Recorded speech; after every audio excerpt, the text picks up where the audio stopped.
coñecemento de causa, non vou aquí falar mal, pero Manuela e eu, que somos xornalistas, falamos con coñecemento de causa. Creemos que sí, que falta esa liberdade dos medios de comunicación. Rosa María Calas eu creo que nos pode falar moito máis de todo isto pola súa experiencia. Pasamos a Manuela, que vos vai facer unha pequena introducción. Falar un poquinho. Hola, boa tarde a todas e a todos.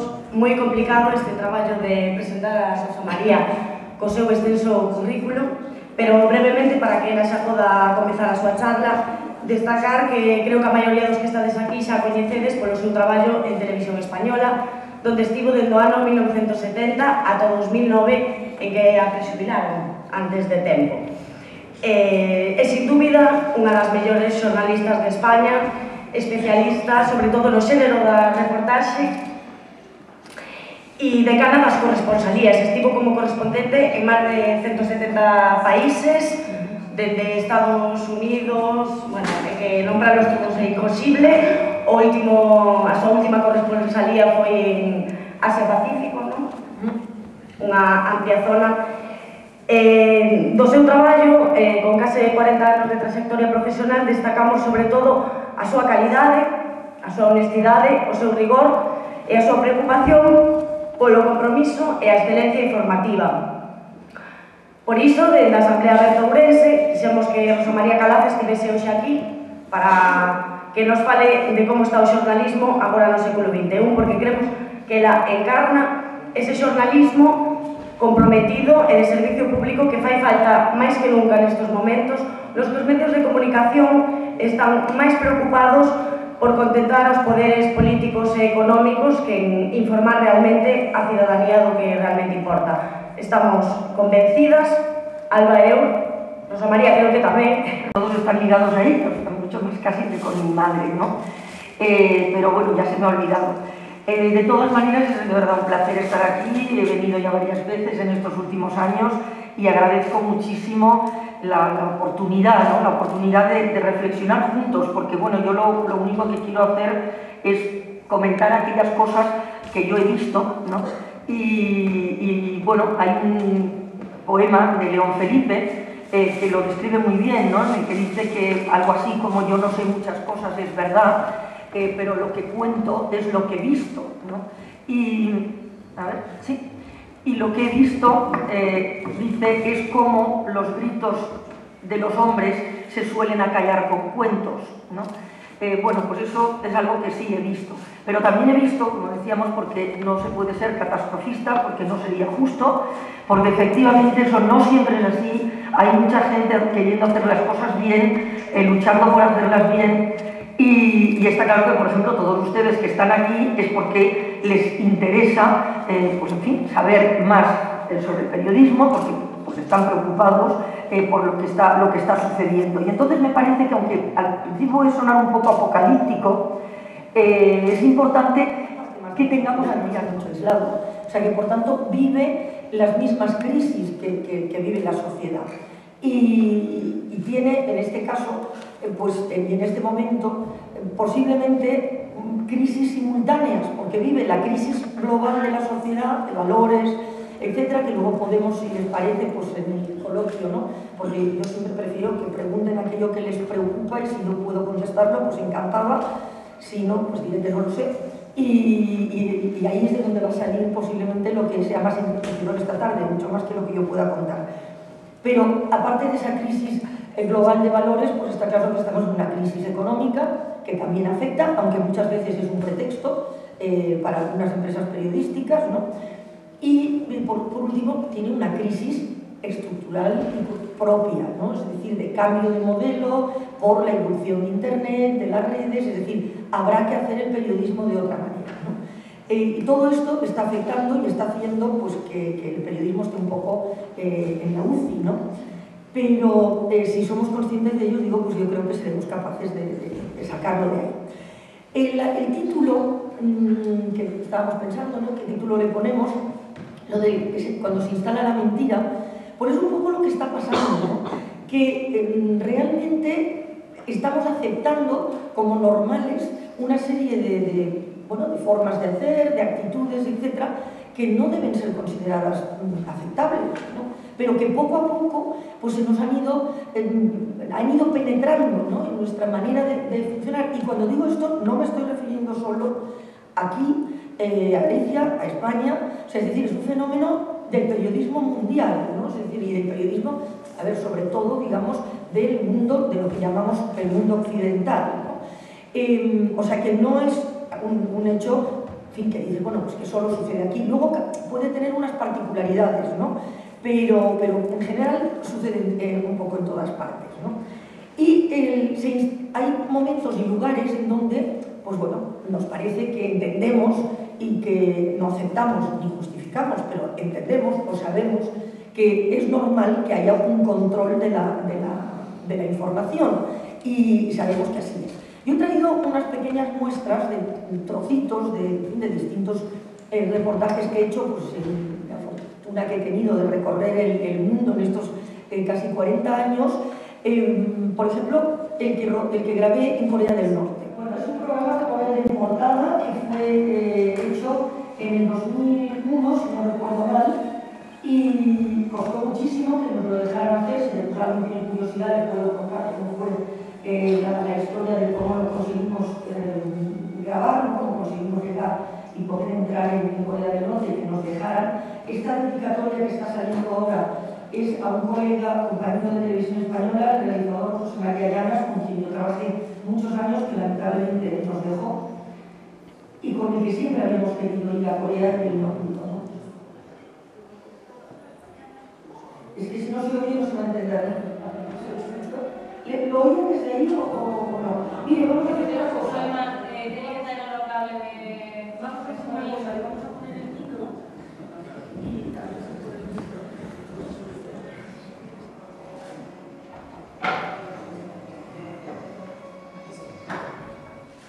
Amanece de un día y como toda cualquiera, es cierto, y como todas las mañanas.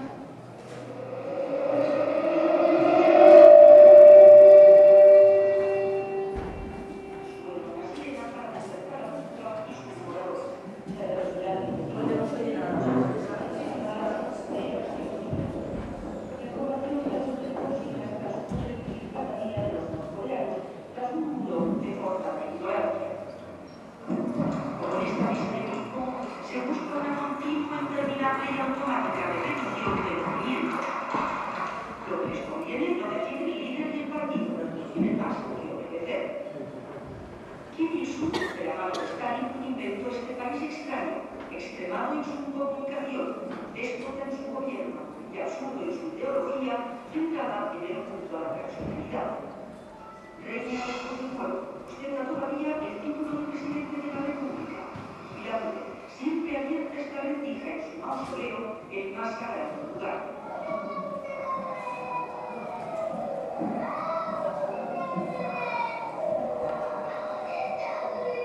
Su muerte en 1994 logra la conservación y el fanatismo. El dolor ciego del pueblo de la libertad desde día en día, fundador de la primera dinastía comunista, cuando la teoría del comunismo se había expandido del mundo y era la acción y régimen. El padre se hacía llamar gran líder, y el hijo se hacía llamar el líder.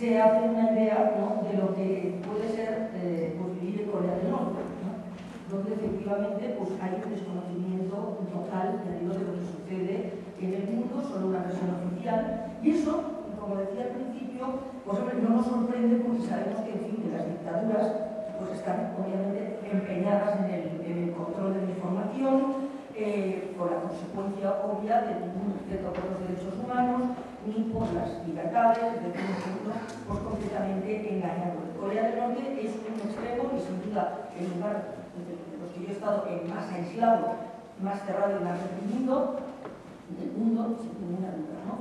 Luego ocurre algo parecido pues, en China, por ejemplo, pero por supuesto no en los extremos de Corea del Norte, pero también pues China, nosotros recibimos la imagen esa de las luces de neón, de la China del crecimiento, que es cierto, o sea que nunca a lo largo de la historia de la humanidad pues, tanta gente en tan poco tiempo ha salido tan seria, pero cuando decimos tanta gente estamos hablando pues, de 300-400 millones de personas, que efectivamente es mucha gente, pero quedan otros 1.000 millones que todavía pues, no se han subido, por supuesto, al crédito, ¿no? del desarrollo. Y es cierto que efectivamente pues, nunca los chinos han sido tan libres como son ahora, en el sentido de poder decir lo que quieran, de poder en fin, casarse con quien les parece, de tener una cierta libertad de movimiento, porque el pasaporte de inversión, es decir, conseguir algo que, bueno, pues es el objetivo claro, sobre todo en el caso de México del narcotráfico, en el caso, por ejemplo, de Filipinas, pues de los, digamos, poderes fácticos que dominan el país, que es pues, atemorizar a la prensa, o sea, y conseguir con intimidación y llegar a la intimidación física, pues la autocensura, ¿no? Es decir, que realmente no se pueda investigar y no se pueda contar lo que pasa, ¿no? Filipinas fue el último reportaje que hice para la televisión española. Es un país al que quiero muchísimo porque me parece una gente fantástica.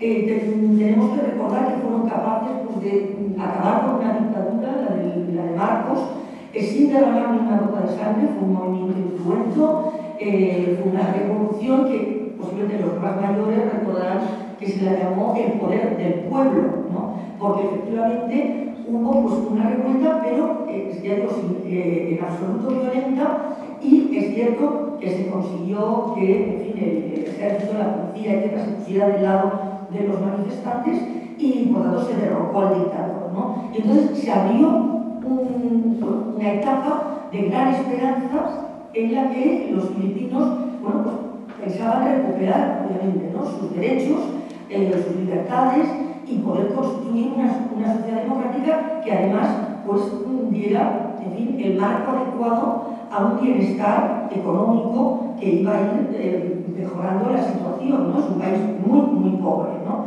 Bueno, no ha sido así y realmente es una democracia, se vota, ciertamente, pero las fuerzas, como digo, en fin, siempre ahí están, ¿no? Y realmente, pues cada vez más hay denuncias continuas, ¿no? De asesinatos extrajudiciales, o sea, gente que, bueno, pues es asesinada por defender sus derechos y los de sus conciudadanos, ¿no? Y pues pueden ser activistas, pueden ser periodistas, o sea, es uno de los países que no tiene una guerra abierta, que es un conflicto en la isla de Mindanao, pero que no tiene una guerra abierta con México, igual que México, que en países en los que mueren más periodistas, aparte de los países que están en guerra y en conflictos abiertos, pues como pueda ser Irak o Afganistán, etc., ¿no? Entonces, les voy a poner también un trocito de Filipinas para que vean un poco lo que pasa en Filipinas, que es, como digo, una democracia, ¿no? Y que, como insisto, vota, no. De los carteles, ¿no?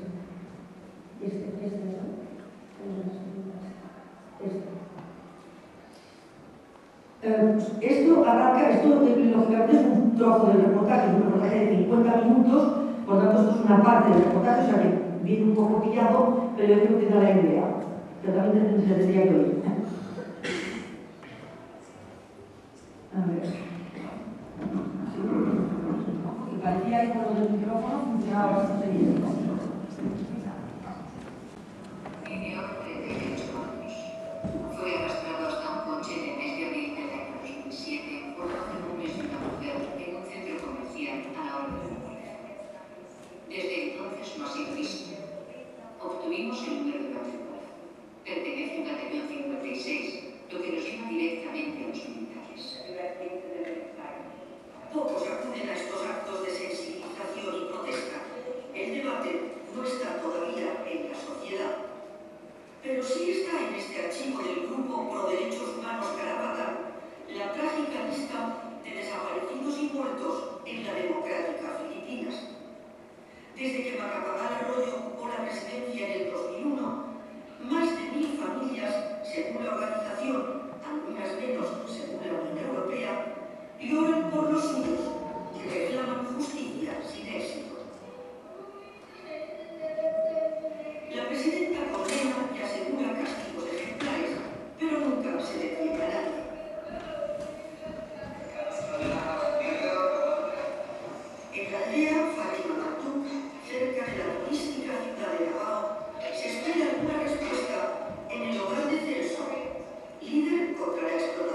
campesina que fue asesinada. La madre no quiere hablar. El padre y hermano sí hablan de que le advirtieron que tuviera cuidado y de que exigen castigo para los responsables. Ahora que estamos seguros de que fue el gobierno quien dio orden de matarlo por pertenecer a la Unión de Agricultores. Tras lo sucedido, abandonada la sede, pero no la lucha. Aquí estaba trabajando Celso el 15 de mayo pasado, nos relata Audi Paredes, un compañero suyo. Le dispararon desde una moto cuando salió a comprar cigarrillos. Como a otros sindicalistas, abogados, jueces, curas y hasta uno mismo. Oficialmente se investiga, pero casi siempre sin resultado. En octubre de 2007, un informe solicitado a Naciones Unidas por la Administración Arroyo, inquieta por su imagen exterior, vinculó para su disgusto a fuerzas de seguridad con los asesinatos. Kelly sabe que tarde o temprano alguien acabará matándoles. Pese a que sabemos lo que entienden de enfermos, matarlos para silenciar nuestras críticas. Mi intención es continuar la labor que otros han hecho. Otros mártires de la lucha de Venezuela. Acusada de combatiente comunista, una pequeña de 9 años tiroteada en un campo. Paquita Bello quería esclarecer los hechos, pero tuvo que huir del pueblo y dejar aquí a sus 5 hijos. Refugiada en este centro, teme por su vida y la de ellos. Jorito se esconde a sí mismo aquí. Cuenta que los soldados dijeron que iban a censar la aldea, en uniforme y armados. No van a trabajar la tierra por miedo a que les confundan con guerrilleros. Nos acusan para que abandonemos las tierras que los poderosos desean. Incluye periodistas, la eliminación física de adversarios o críticos con el poder. Ninoy Espina, presidente de la Asociación de la Prensa, dice en su camiseta: basta de matar periodistas, y nos describe uno y otro caso. Alguno, aclara, se enredó en turbios negocios e intrigas, pero la mayoría cumplía con su tarea de informar ante abusos, droga, corrupción, sobre todo en localidades pequeñas. La inacción oficial trae impunidad. Solo la presión exterior redujo algo los ataques, pero han recomenzado y las amenazas también. Yo recibí un mensaje de mi móvil diciéndome: mañana informarás sobre una muerte en tu familia. Nunca me había asustado tanto. Si me merece a mí, bueno, pero no a mi familia. Tuve que marcharme para que esté más segura. Colocar una pistola junto a la máquina de escribir hace que muchos se sientan mejor. Esta no es la actitud apoyada por la Asociación de la Prensa, pero no en vano, Filipinas es uno de los países donde más periodistas caen abatidos por las balas. Cualquier responsabilidad militar y policial en esta guerra sucia es de plano rechazada por la autoridad. Está claro que con el ejercicio de la profesión, los periodistas se crean enemigos personales.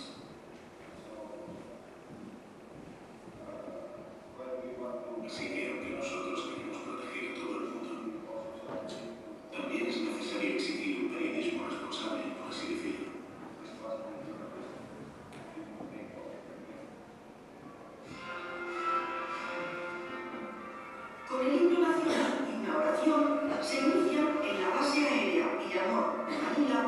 los cursos de práctica de tiro para periodistas. Nos preparamos para lo peor, son gajes del oficio. Llegó un momento en que estábamos desesperados. Para obtener una licencia de armas hay que aprender a usarlas. Nuestros asesinos son decididos. No podemos quedarnos de manos cruzadas y dejar que nos peguen un tiro en la cabeza.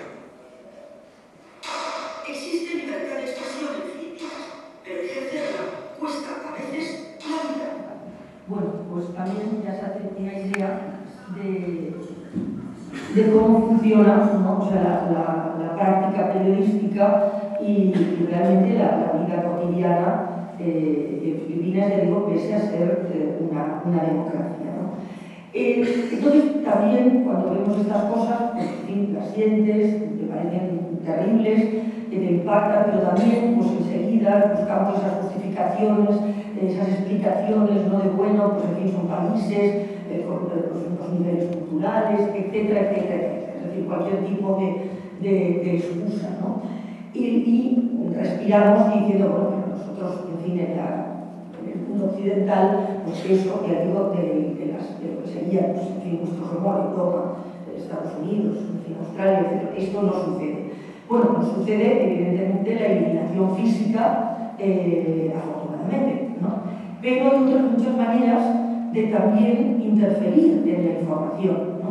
Porque bueno, se puede manipular, se puede ocultar, se puede marcar la agenda, se puede utilizar el lenguaje de una manera o de otra, y eso es una práctica que estamos viendo pues día a día, en prácticamente todas partes. Hablamos de medios libres, sí, evidentemente estamos en años luz de estos ejemplos que acabo de poner, ¿no? Pero mucho menos de lo que muchas veces pensamos y desde luego mucho menos de lo que sería deseable, ¿no? Les voy a poner ahora un reportaje que hizo la televisión francesa, que yo es el único que he visto, no sé si alguien más había hecho algo parecido, cuando en la guerra de Irak, ustedes recordarán probablemente, pues casi todos, cuando se derribó la estatua de Saddam Hussein, ¿no? Y bueno, pues todo eso se dio en prácticamente todas las televisiones, en fin, se contó después de los medios, como pues, los iraquíes, en fin, jubilosos por la caída del tirano, pues van a la plaza y derriban la estatua, ¿no? Bueno, pues eso no fue así en absoluto, fue un montaje. O sea, y en la televisión francesa lo que hizo fue grabar y nos cuenta cómo fue realmente la historia. Es decir, que prácticamente todos los medios vieron los planos muy cerrados, diciendo esto, ¿no? La gente está aquí, yendo a montar las cuerdas, guiando, acuchillando, todo eso. Pero no se vio lo que había pasado antes y cómo se había orquestado todo esto. Está subtitulado, entonces aquí a los invitados no me importa tanto. Y es cortito, pero creo que vale la pena verlo entero, sí, porque es muy, muy ilustrativo. La statue de leur responsable, frappée avec tyrannie, démontiée dans le sang de Bagdad.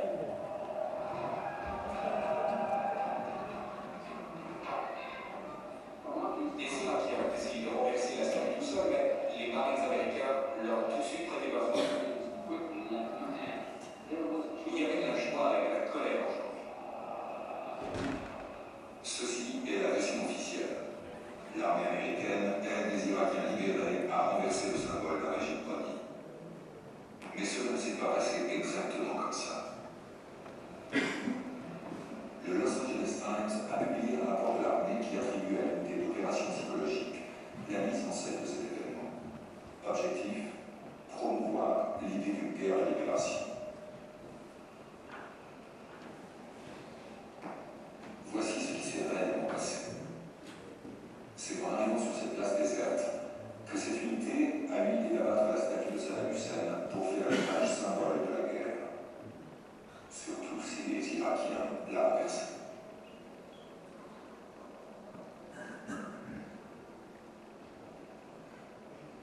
Un coup de haut-parleur pour faire venir la population et attirer les journalistes.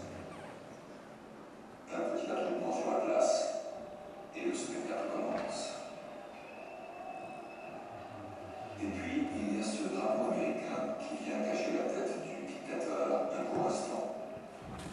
On le retire très vite. Et alors la propagande revêt-il trop l'occupant sous le libérateur? Ou bien tout cela est-il parfaitement maîtrisé? Un plan avec le drapeau ivoirien pour satisfaire le public américain, un plan avec le drapeau irakien pour le reste du monde. Pour JT, le montage de plan serré donne l'impression d'une foule joyeuse qui se défoule. Mais à y regarder de plus près, on voit surtout des soldats et des journalistes. L'image est fabriquée, mise en scène par les militaires, mais remarquablement efficace. Que vieron en todas las televisiones fue la que lo que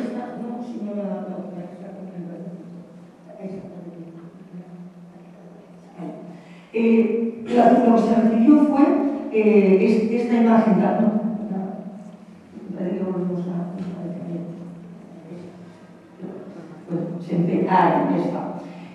Lo que se recibió fue a partir, es decir, esto lo pongo porque está un poquito antes de lo que realmente se recibió, porque luego comento una cosa, fíjense un poco en toda la imagen y luego yo les comento por qué he puesto este camión y estos soldados caminando por aquí tranquilamente y todo eso.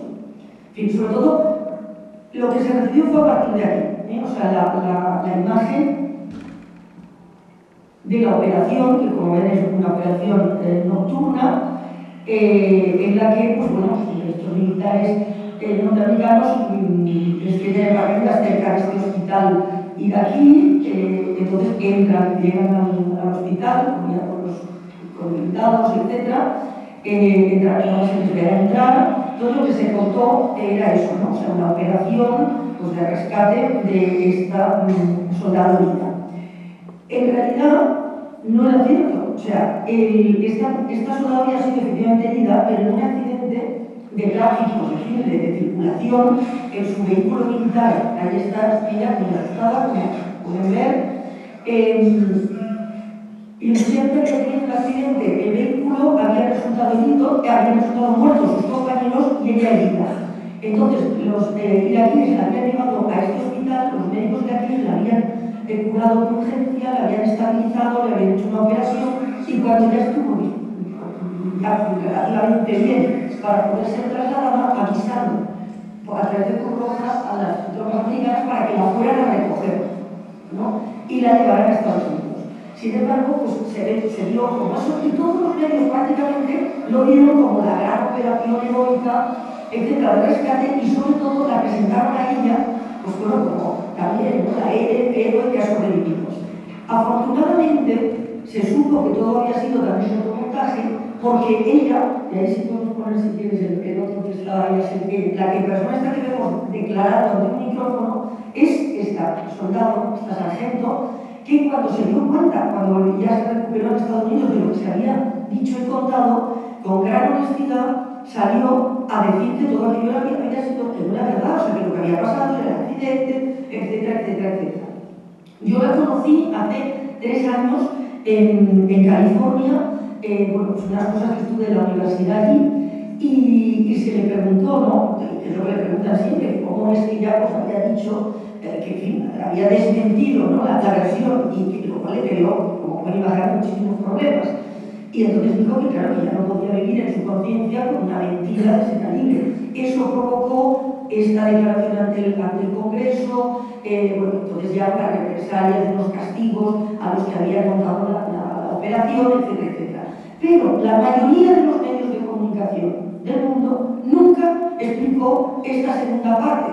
Es decir, porque todo esto fue meses después y había terminado la guerra y nunca se dijo aquello que les dijimos que era algo, pues era mentira, ¿no? Entonces, bueno, todo eso es algo que vemos, esto está sucediendo en nuestro mundo occidental.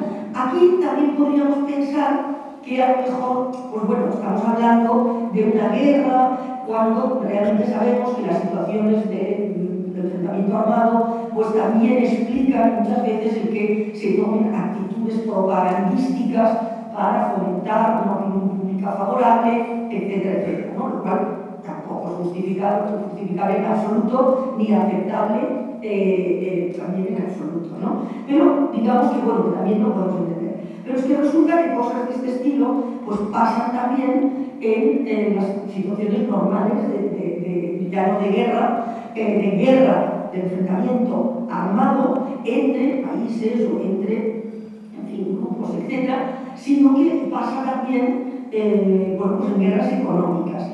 Esta no la tengo en imagen, pero si la quieren buscar, si uno tiene curiosidad, pueden buscar en YouTube en el affair, o sea, el affair como el negocio, el asunto, Coca-Cola, ¿no? Bueno, pues eso es en Colombia, las fábricas de embotelladoras de Coca-Cola en las que pues, repetidamente han venido sufriendo atentados las personas que protestaban por las condiciones de trabajo.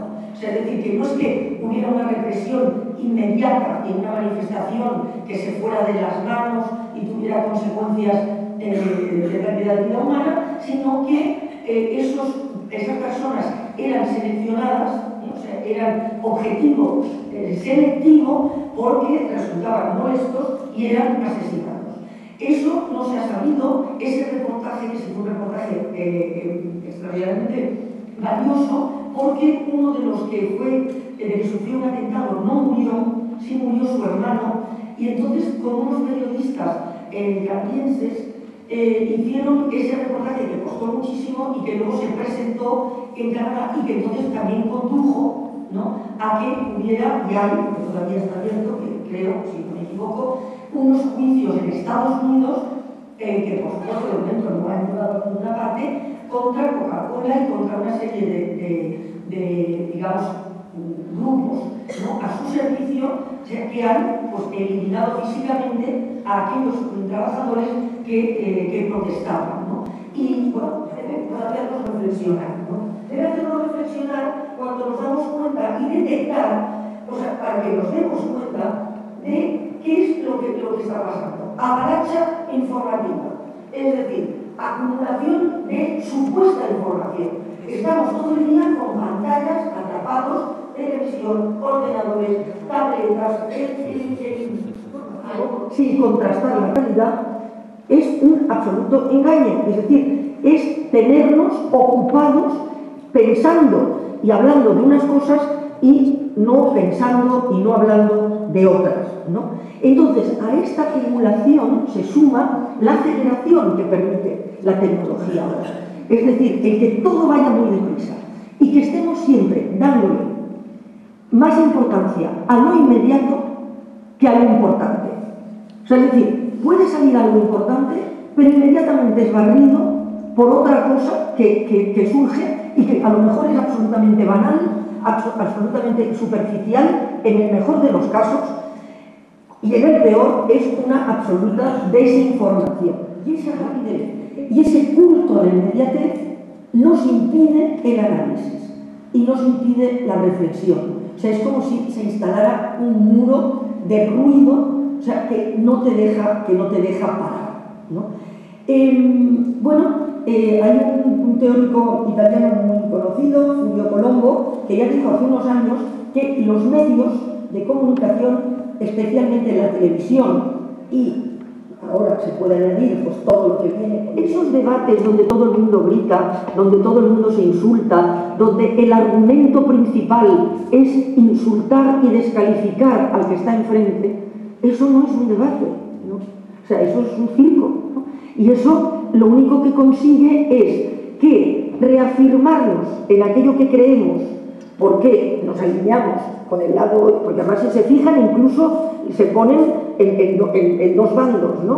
Entonces nos reafirma o nos hace que nos pongamos en el lado donde tal, y nos reafirma de nuestra indignación contra el lado contrario. Eso no es un debate, debatir es poner argumentos sobre la mesa por gente especialista del tema que sea que se hable, para que nosotros luego podamos elegir y darnos cuenta de qué es lo que queremos opinar sobre eso, ¿no? Es decir, podemos llegar a un debate creyendo una cosa y cuando se nos dan los argumentos veraces, contrastados, rigurosos, independientes, plurales, ¿no?, que nos cuenta otra cosa, pues hacernos cambiar de opinión, ¿no? O sea que no podemos dejarnos llevar por esa especie de griterío, ¿no? Porque eso normalmente no está casi nunca basado en los hechos reales, ¿no? Empezar a llamar a las cosas no por su nombre, ¿no? Bueno, ¿y por qué hacemos eso? Bueno, porque el eufemismo pues, es una especie también de anestesia de la población, de la opinión pública, que está entre lo cínico y a veces hasta lo cómico, ¿no? Porque, por ejemplo, pues yo recuerdo haber estado en un mercado de armamento en una ocasión en la que uno de los anuncios era que se vendían balas eco-friendly. O sea, balas medioambientales. ¿Qué demonios es eso? O sea, es prácticamente alucinante, ¿no? Después, por supuesto, los daños colaterales, que todos sabemos, por servicios de información en lugar de espionaje, Ministerio de Defensa en lugar del Ministerio de la Guerra, es decir, todos estos cambios hacen que evidentemente la percepción de las personas sea distinta y por tanto la reacción sea distinta.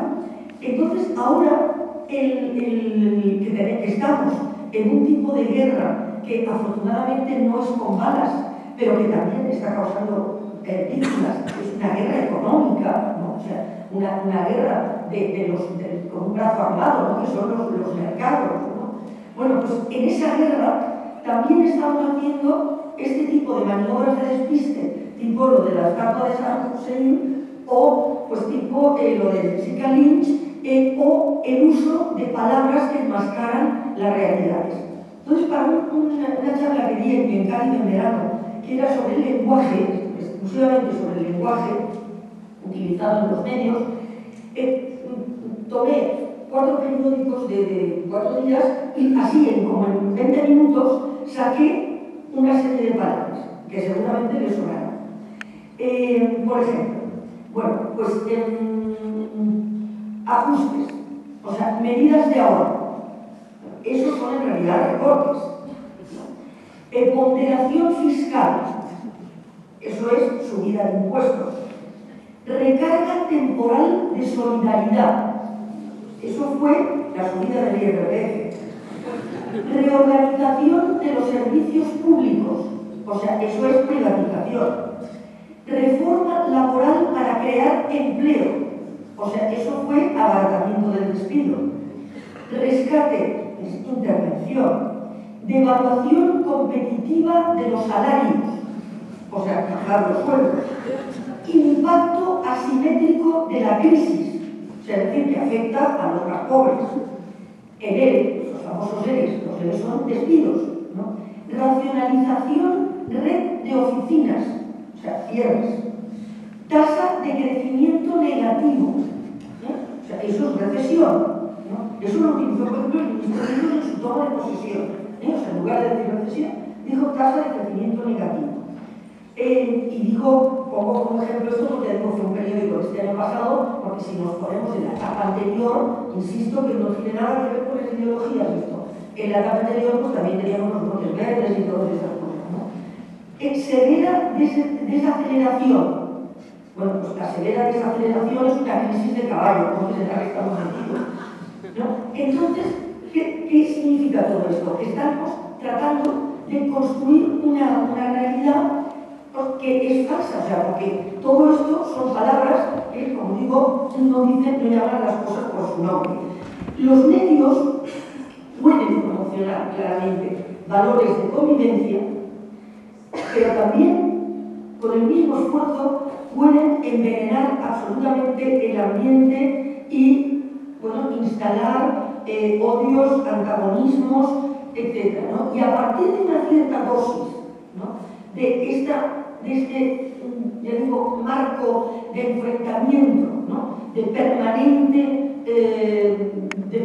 discusión, ¿no?, de permanente todo lo malo, que decías tú antes, ¿no? O sea, hablar solo de lo malo, nunca de lo bueno, porque hay muchas cosas que son buenas y, como he dicho al principio, mucha gente que está haciendo cosas fantásticas, ¿no?, y que podrían servir de estímulo, de ejemplo, de animar, de matar el ánimo, o sea, realmente, es decir, salir de esa depresión que paraliza, ¿no?, de ese miedo, o sea, que también es un arma, o sea, para conseguir que la gente no haga nada. Se usa en la propaganda bélica, es decir, la propaganda normalmente cuando hay enfrentamientos armados, pero también se está usando ahora, es decir, para que el temor haga que la gente se quede quieta, ¿no?